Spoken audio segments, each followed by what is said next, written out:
The ballroom was packed with New York's finest tailored suits, diamond earrings, and champagne flutes that cost more than most people's rent. Vanessa Cole had invited her ex-husband to her wedding, and every person in that room knew exactly why. It was not kindness, it was a performance, and Lucas Bennett was supposed to be the punchline.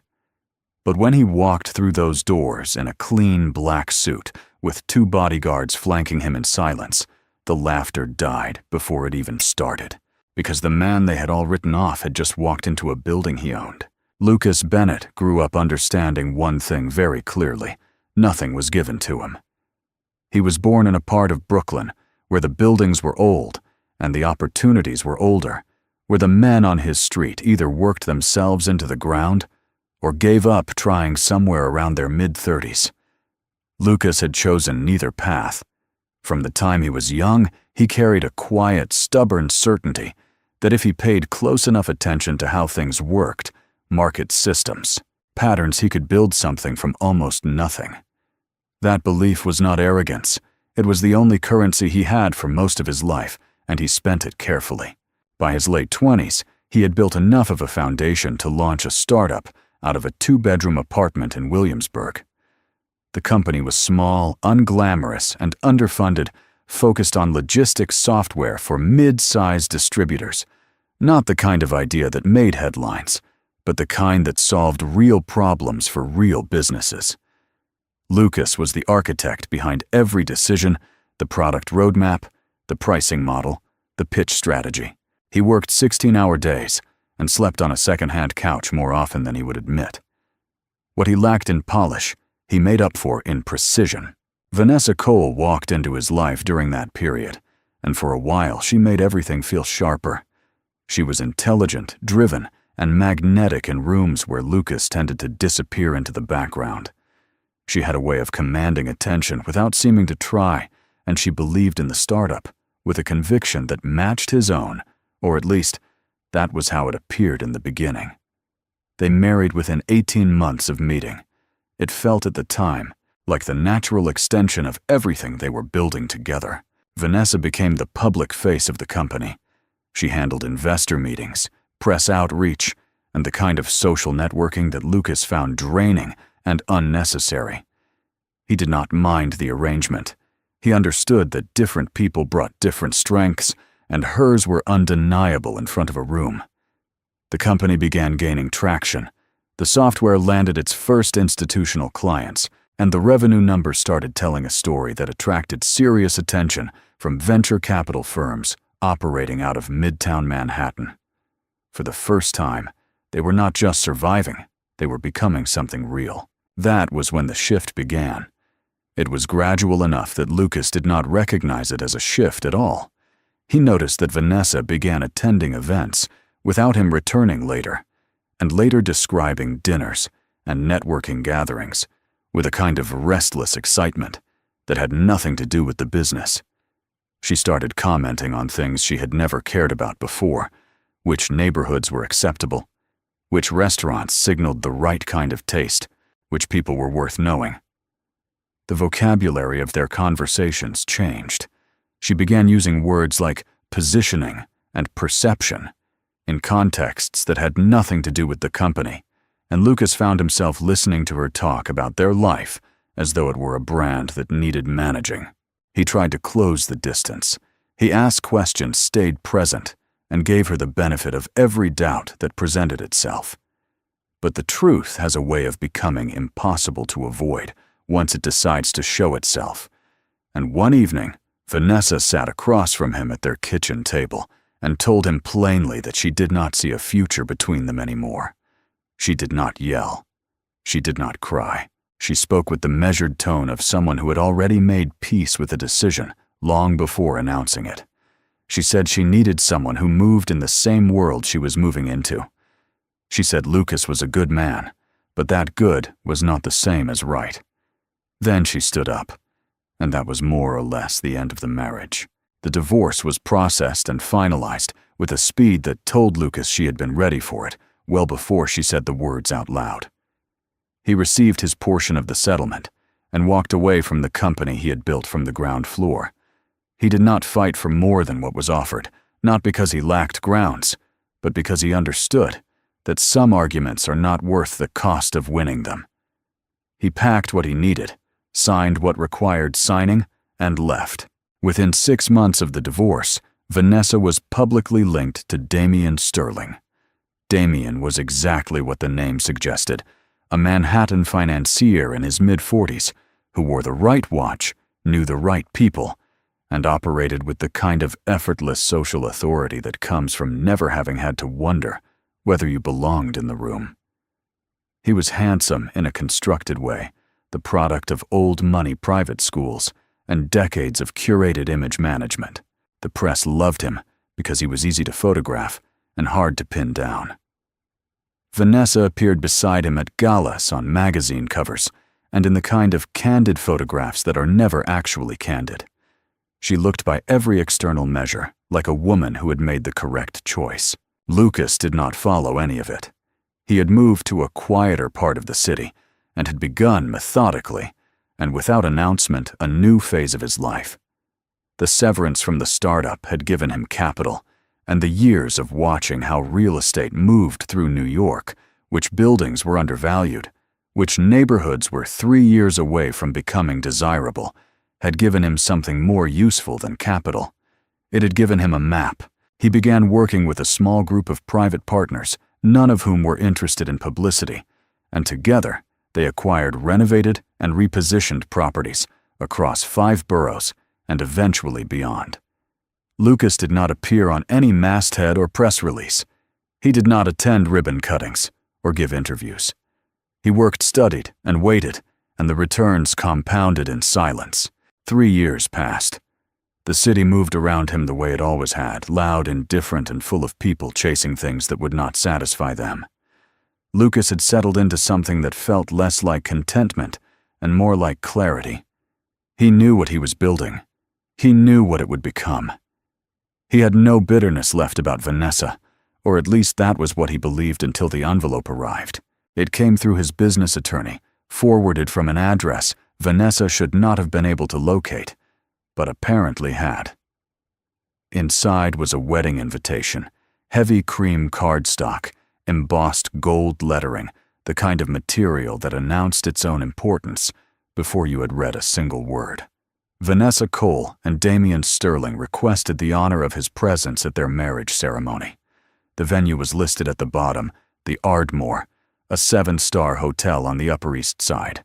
Lucas read the card twice.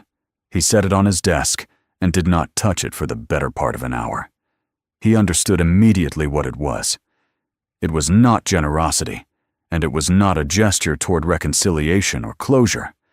It was an invitation to witness, and the witness it required was not a guest. It was an audience.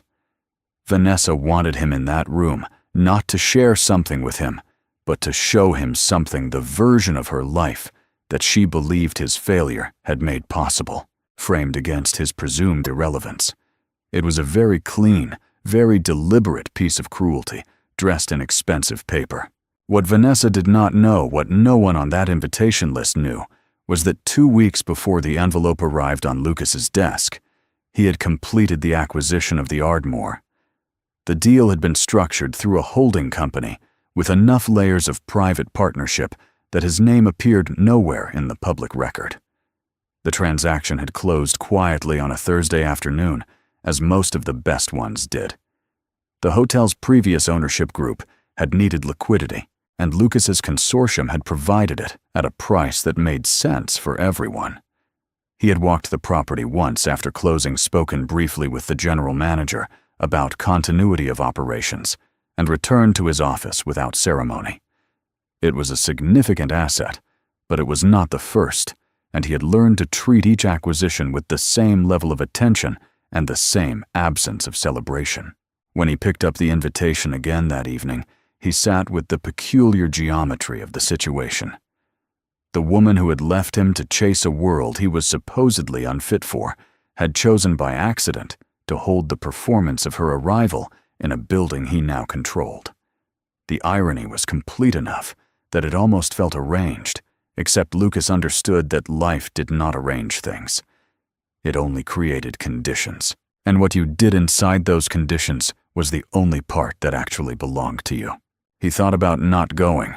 He sat with that option seriously and without drama. He could ignore the invitation returned to his work and let Vanessa have her day in a hotel that happened to belong to him without ever knowing the difference. That was probably the cleaner choice. It required nothing and risked nothing. But as he sat there in the quiet of his office on the 32nd floor, with the lights of the city spread out below him, he felt something he had not expected. Not anger, not vindictiveness, but a very specific desire to close something that had been left open without his permission. He had never chosen to disappear from that world. He had been pushed out of it, positioned as a failure, and watched the story of his own life get rewritten by people who had not bothered to understand what they were dismissing. He had spent 3 years building something real and saying nothing about it, and for 3 years, that silence had been its own kind of answer. But walking into that room not to destroy anything, not to perform a reversal for the satisfaction of people who were not worth impressing, just walking in upright and unhurried on his own terms, felt like something he owed himself. He picked up his phone and sent a single message to his head of security, a former federal protection agent named Warren, who had been with him for the past 18 months.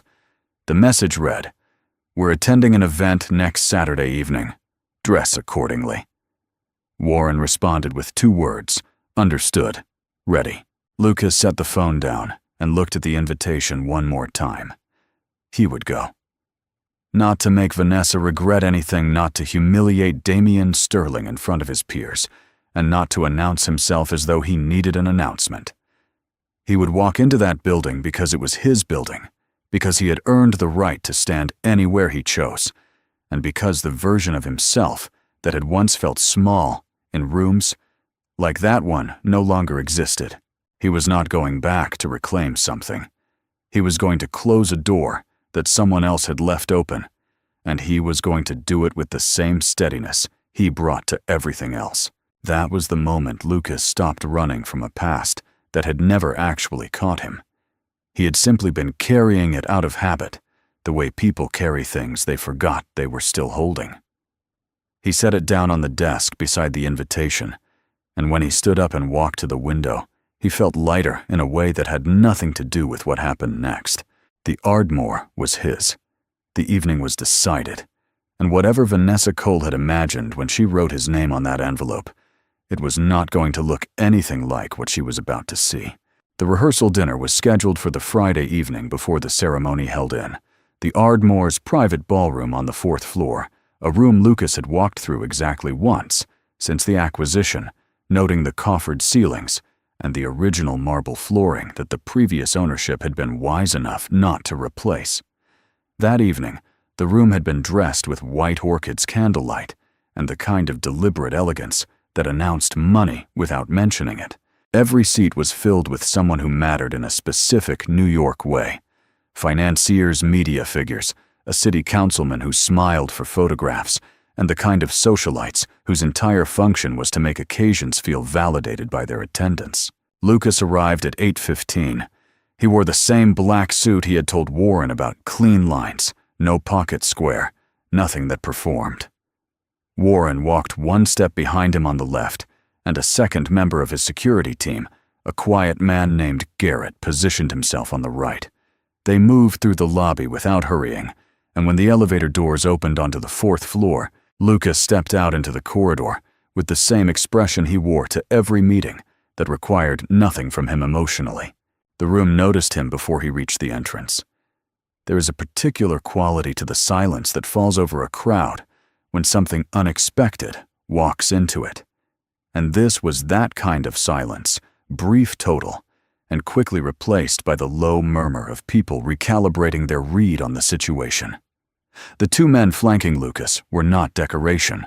They were composed, watchful, and clearly professional, and their presence immediately reframed the picture. This was not a man who had been humbled by the years. This was a man who had learned to move differently through the world, and the room felt it before anyone processed why. Vanessa was standing near the head table when he entered, dressed in a pale champagne gown that had been selected, Lucas suspected, with a great deal of deliberation.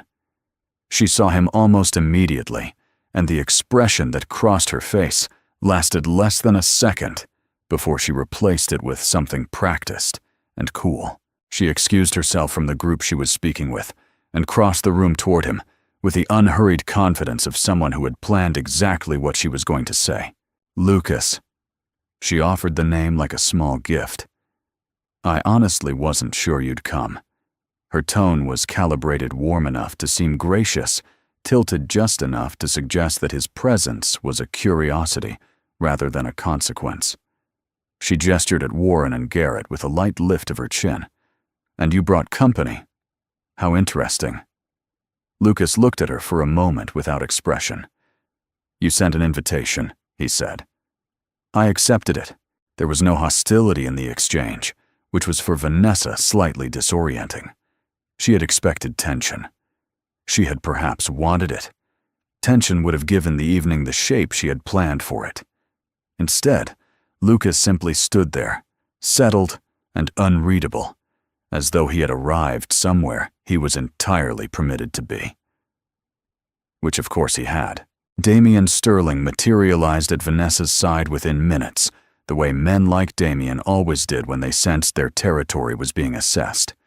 He was broad-shouldered and well-maintained, with the particular confidence of someone who had never spent a serious amount of time doubting whether the room would accept him. He extended a hand toward Lucas, with a smile that did not reach the upper half of his face. "Bennett, good of you to make it out." He let the handshake end just a fraction too quickly. "Vanessa mentioned you might stop by. Glad she could pull you away from what is it you're doing these days." The question was constructed to land a specific way, and everyone within earshot understood the intent. Lucas accepted the handshake, released it on his own schedule, and answered evenly. "Real estate mostly," he said. "Acquisitions." Damien's smile held. "Good for you," he said in the voice men use when they mean the opposite. Vanessa stepped smoothly into the space between them, steering Damien back toward the group with a light touch on his arm, and within moments, she was introducing Lucas to the nearest cluster of guests in a way that placed him precisely where she intended him. An old friend. From a long time ago, he was part of the early days of my first company. She offered it lightly generously, which made it more effective than anything openly dismissive could have been. She had edited him out of his own story in a single sentence, and the guests received it without question because they had no reason to do otherwise. Lucas accepted the introduction without correction. He took a glass from a passing server, stood where he stood, and said little. What he noticed, because he noticed most things, was the way the room moved, who deferred to whom, who laughed too quickly, who watched him from the corner of their eye with a curiosity they had not anticipated feeling. The bodyguards were a variable that had not been accounted for in Vanessa's plan, and people were quietly recalculating what they meant. The evening moved through its early stages. Toasts were made. Food arrived. Conversation circled the room, in the way it does at events where performance is the primary activity. Damien made a point of engaging the most prominent guests and steering them away from Lucas's orbit, which Lucas observed with the disinterested attention of someone watching weather move across a map. Nothing about the maneuvering surprised him. He had spent years studying how people defend position, and Damien was following a very familiar script. It was approximately 40 minutes into the dinner when the shift occurred. A man in a charcoal suit crossed the room with the efficient, slightly urgent walk of someone carrying operational information. His name was Richard Hale, the senior events manager for the Ardmore, and he had been briefed on the ownership change at the beginning of the week. He had also been quietly informed through Warren that the new principal would be attending the Friday dinner as a personal guest, and that any operational questions arising from the weekend's events should be directed through the appropriate channels. Richard Hale understood what those instructions meant. He had been in hotel management for over 20 years, and he understood very precisely how ownership worked. He approached Lucas with the deference of someone addressing a principal, not a guest. "Mr. Bennett," I apologize for the interruption. We've had a request to modify the ceremony layout for tomorrow afternoon, and since it affects the structural arrangement on 2 floors, I wanted to confirm with you directly before we proceed. The room did not go silent all at once. It went quiet in sections the way a crowd quiets when it is trying to hear something it cannot believe it is hearing. Several of the nearest guests turned incrementally the way people do when they don't want to appear to be paying attention, but are paying complete attention. Damian Sterling, standing 6 feet away in conversation with a man from his investment firm, stopped mid-sentence. Lucas set his glass down on the nearest surface and gave Richard Hale his full attention. He asked 2 specific questions about the layout modification, received the answers, and gave a clear directive on how to proceed. The exchange lasted less than 2 minutes and was conducted in the technical register of someone making a routine operational decision. When it was finished, Richard Hale thanked him and excused himself from the room. The silence that followed was a different kind of silence than the one at the entrance. This one had weight. It pressed against every person in that ballroom and asked them to reckon with something they had not been prepared to reckon with. The staff of the Ardmore were taking operational direction from Lucas Bennett, which meant there was only one explanation for what they had just witnessed. Damian turned from his conversation. His face had reorganized itself into something harder than the smile from earlier. He cut across the room toward Richard Hale, who was still near the doorway, and addressed him in a tone that carried enough volume to ensure people heard it, without appearing to intend that. "Excuse me, what exactly was that about?" "The arrangements for this weekend were finalized with my event coordinator 2 weeks ago. I don't know who gave you the impression that approvals come from anywhere other than my office." Richard Hale turned and addressed Damian with the careful, unshakable politeness of someone who has handled difficult guests in expensive rooms for decades. "Mr. Sterling, the event arrangements remain exactly as contracted and will be honored in full. However, all operational decisions regarding the property this weekend fall under the authority of the property's owner. That authority transferred to the new ownership group approximately 2 weeks ago." He did not elaborate further. He did not need to. Damian's expression held for a moment, then shifted into something it could not quite sustain. He looked across the room at Lucas, and in that look, there was the specific humiliation of a man who has understood all at once that the ground beneath a situation was never what he believed it to be. He said nothing further to Richard Hale. He turned and walked back toward his group, and the conversation around him resumed, but it resumed differently, quieter, more careful, tilted toward the new information that was now working its way through the room like a current. Vanessa had watched the entire exchange from near the head table. She stood very still, which was not something she did naturally, and her expression was the expression of a woman doing rapid internal arithmetic. She had spent 3 years constructing a version of events in which Lucas Bennett was a chapter that had closed because it was supposed to close a man who had been left behind because the future required something different. That version had been comfortable. It had been in its way, a story she had needed. And now, in the span of 2 minutes, it had been revised without ceremony. She crossed the room to Lucas when the immediate buzz had settled to a manageable level because Vanessa had never been a woman who avoided things. Whatever she was direct. She stopped beside him and kept her voice below the range of the nearest guests. "You bought this hotel," she said. It was not a question. "I did," Lucas said. He did not offer more. "When?" she asked. 2 weeks ago," he said. Before the invitation arrived. She absorbed that for a moment, and Lucas watched her work through it. The timeline, the implication, the possibility that his presence here tonight was not the act of a man who had come to reclaim something, but something stranger and more complicated than that. She looked at him with an expression he had not seen from her before, not the social calculation he was accustomed to, not the practiced warmth she deployed for audiences, something more unguarded than either. "Lucas," she said quietly. "Why are you here?" He considered the question carefully. "I wanted to close something," he said. "I'm not here to take anything from you. I'm not here to make tonight worse than it needs to be. I came because I needed to walk into this room on my own terms, and I've done that." He looked at her steadily. That's the whole of it. She studied him for a long moment, and something moved across her face that was too complicated to name quickly. Then she walked back toward the head table, and Lucas watched her go, noticing that her posture was slightly different than it had been when she crossed the room toward him. Something had shifted in the way she was carrying herself, and not in the direction she had planned for the evening. Across the room, Damien had recovered enough of his composure to resume his position at the center of his group. But it was a performance now, in a way it had not been before.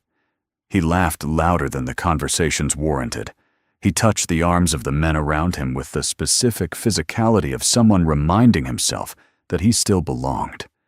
He did not look in Lucas's direction again, which told Lucas everything he needed to know about how much he was thinking about it. Warren appeared at Lucas's shoulder, quiet and unhurried. "We can leave whenever you're ready," he said. Lucas looked around the room one more time. The evening had done what it had done. The people in it would talk about it for weeks, each retelling shaped slightly by whoever was telling it, but the core of it would remain.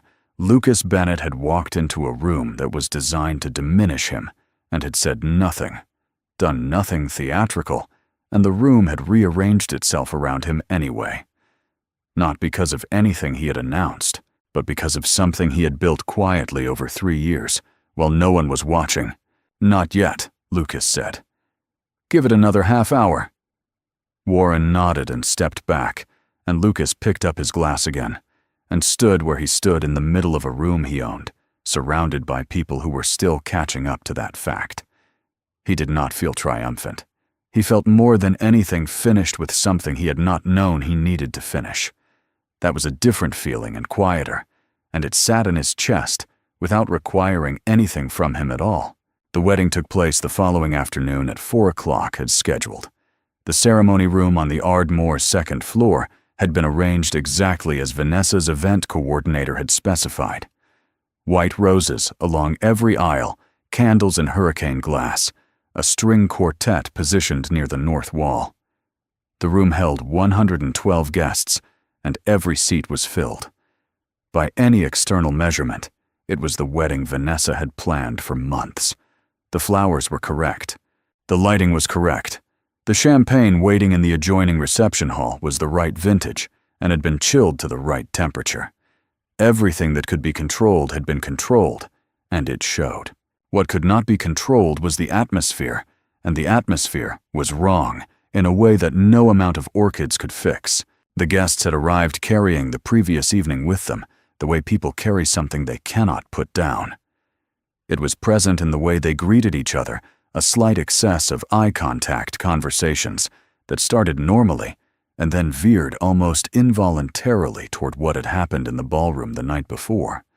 It was present in the seating, where clusters formed, not by affection or social alliance, but by shared proximity to the story, who had been standing closest when the hotel manager crossed the room, who had seen Damien's face in the moment he understood, who had watched Vanessa walk back to the head table with that altered posture that meant something, though no one could agree precisely on what it meant. Lucas was seated near the back of the ceremony room, which was where he had indicated he preferred to be when the seating arrangements were confirmed that morning. Warren and Garrett remained in the corridor outside, visible through the open doors. Their presence required no explanation by this point. People had already decided what they meant, and in the absence of clarification, they had decided correctly. The ceremony proceeded without incident.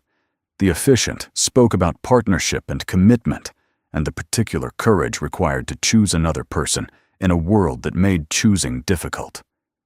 Damien Sterling stood at the altar in a charcoal suit that had been fitted within a 1/4 inch of perfection, looking exactly like a man who had married well and knew it.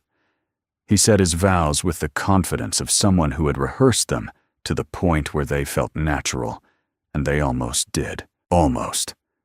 There was something in his delivery, a tightness in the spaces between words that had not been there in rehearsal, and the people who knew him well enough to notice did notice. Vanessa arrived on the arm of a family friend, who walked her down the aisle with the gravity the moment required. She was beautiful in the way she had always been beautiful, precisely, deliberately, with nothing left to chance. The dress had been chosen by someone who understood that a wedding gown is not clothing, but architecture. She walked the aisle at the right pace, held her flowers at the right angle, and met Damien at the altar with a smile that was genuine enough that most of the room accepted it completely. Lucas watched from the back with the contained attention he brought to things that mattered without requiring a reaction from him. He was not watching Vanessa in the way an ex-husband watches a former partner get married. He was watching the room, the way people held themselves, the way the event unfolded inside a building he had spent months learning through balance sheets and structural reports and conversations with the previous ownership group. He was watching it function, and it was functioning correctly, and that satisfied something in him that was entirely separate from everything else the day contained. The vows were exchanged. The officiant made the pronouncement. The room applauded with the vigorous sincerity of people who had paid for the occasion and intended to enjoy it. The string quartet moved into the processional, and Damien Sterling walked his new wife back down the aisle with a hand at the small of her back and a smile aimed at the assembled crowd. He looked from the correct distance, like a man who had won something. Lucas stood with the rest of the room as they passed, and did not look away because he had nothing to hide from. The reception began at 5:30 in the main ballroom, the same room where the rehearsal dinner had taken place less than 24 hours earlier. It had been redressed completely, new floral arrangements, different table configurations, the dance floor cleared and lit from above with warm amber light. The transformation was thorough enough that the room looked like a different room, which was presumably the point. People moved into it with champagne already in hand, and the loosening energy of people who have survived a ceremony and are ready to enjoy what they came for. Except the conversations that filled the room were not quite the conversations Vanessa had imagined filling it when she planned the evening. She could hear fragments as she moved through the space with Damien's hand in hers, doing what was required of them, greeting guests, accepting congratulations, moving from table to table, with the choreographed ease of a couple who had practiced being watched. She heard her own name and Damien's name, and then she heard Lucas's name, and the ratio between these was not what she had intended. The evening she had designed was supposed to be about the two of them, their arrival, their success, the validation of every choice she had made since the marriage ended. Instead, the story everyone was quietly telling was the one from the ballroom the night before. That was the thing about unexpected events at expensive gatherings. They became the evening. Everything else became context for them. Vanessa understood this with a clarity that had been building since the previous night, and was now in the warm light of her own reception, something she could no longer redirect. She had thrown a party at which she was not the most interesting person in the room, and the person who had displaced her had done it by doing almost nothing at all. He had arrived. He had stood quietly. A hotel manager had asked him a question, and the entire architecture of what she had planned collapsed, because the foundation it was built on, the story of Lucas, as the man she had outgrown, turned out to have been fiction. She excused herself from a conversation between Damien and two of his colleagues, and moved to the edge of the room near the tall windows that looked out over the Upper East Side. She stood there for a moment that stretched longer than she expected, looking at the city below without seeing much of it. What she was seeing, with the unwelcome clarity that certain evenings produce, was a sequence of decisions. The marriage, the shift, the investor dinners that had felt like a doorway into something Lucas could not follow her through, the conversation at the kitchen table, the divorce papers, Damien, the invitation she had sent to a man she had expected to diminish her guilt by showing up diminished. She had sent that invitation to confirm a story she needed to be true, and instead, It had disproven it in front of every person she had asked to witness her life. Lucas found her at the window, or more precisely, he came to say goodbye, and she happened to be standing there. He had confirmed with Warren that operations were stable, that the evening's service was running without issue, and that nothing required his presence beyond what it had already required. He moved through the edge of the reception with the purposeful quiet of someone completing the final item on a list. And when he saw Vanessa at the window, he walked toward her, because leaving without acknowledgement would have been its own kind of statement, and he was not interested in making statements. She turned before he reached her, as though she had heard him coming, which in a room this loud made no sense. But some things do not require explanation. She looked at him with an expression that was different from every expression he had seen from her across both evenings. The social calibration was gone. The practiced warmth was gone. What remained was something much older than any of that, the expression of a person confronting a version of the truth they have been avoiding for long enough that seeing it is disorienting. "You're leaving," she said. "Yes," he said. She looked at him for a moment, and then said, the thing she had been working up to since the night before, the question that had been sitting in her chest through the ceremony and the first hour of the reception. "Did you come here to make me regret it?" Lucas considered her for a moment, not unkindly. "No," he said. "I came because I needed to close something. I told you that last night." "You could have done that without coming," she said. "You own the building. You could have sat in your office and known that, and never walked through the door." "I could have," he said. "But that wasn't the same thing." She looked away from him briefly, back toward the room where her wedding reception was in full motion, the music, the toasts being assembled, Damien moving through his guests, with the volume turned up slightly higher than usual. When she looked back at Lucas, something in her expression had settled into something harder and more honest. "I didn't understand who you were," she said.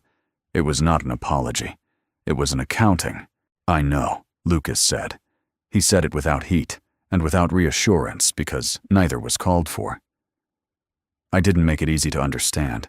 I was building something quietly, and quiet doesn't read well to people who need visible evidence of progress."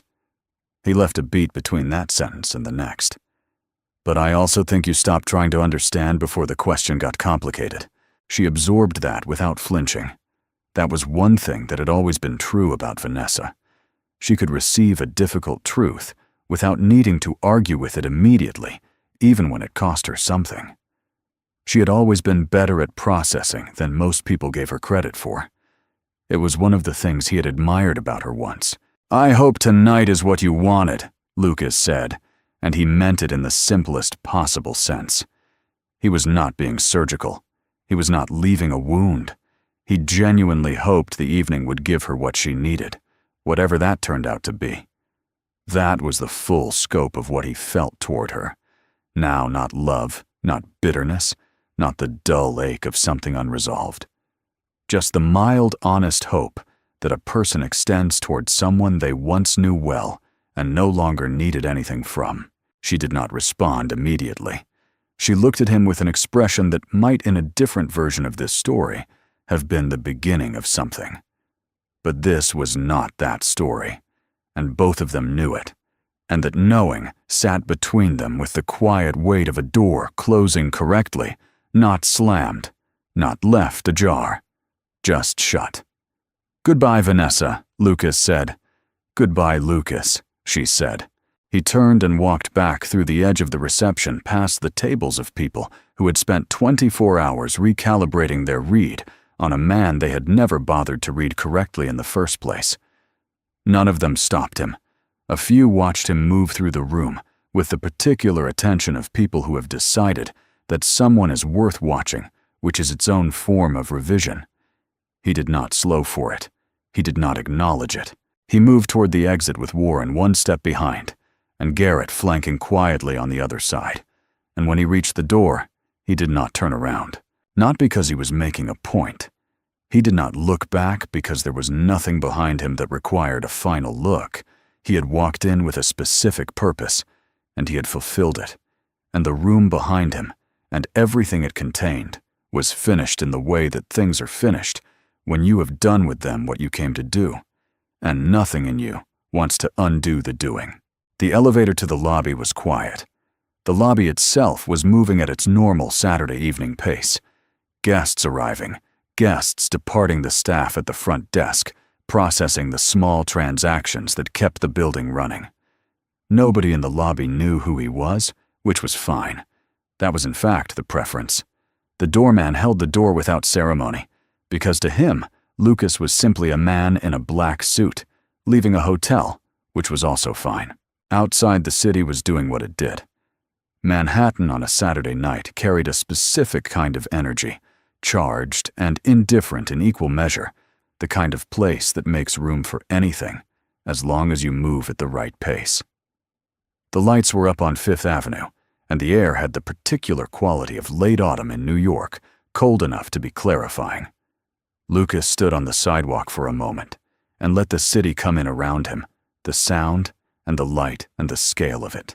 And then he started walking. Warren and Garrett fell into position behind him without instruction. They had worked with him long enough to understand that sometimes he needed to walk before he was ready to get into a car, and they accommodated that without commentary, which was part of why they were still working with him. He walked for 2 blocks before Warren's phone produced a brief notification that Lucas knew without looking was confirmation that the weekend's operational check was complete. The Ardmore was running correctly. The wedding reception was on schedule. Everything he was responsible for was accounted for and in order. He had done his job, and the job that had nothing to do with real estate had also been done, and those 2 things sat in him with equal clarity. What Vanessa had wanted from the evening, the performance, the confirmation of distance, the satisfaction of a final accounting in her favor, had not materialized. What she had received instead was something the invitation had not been designed to deliver, an honest encounter with what she had actually done, and who she had actually left, stripped of every comfortable story she had told about it since. That was not a gift from Lucas. He had not orchestrated it. It was simply what happened when you invited the truth into a room and expected it to behave like a prop. And Damian Sterling, who had arrived at the evening with every advantage that money and position could assemble, had discovered that there is a quality of confidence that cannot be purchased or inherited or performed, that it lives specifically in the place where a person has been tested past their comfort and come out the other side without needing anyone to confirm that they survived. He did not have that. He had everything else, and that everything else had looked very complete until Lucas Bennett walked into a room and simply stood there. Lucas turned a corner and kept walking.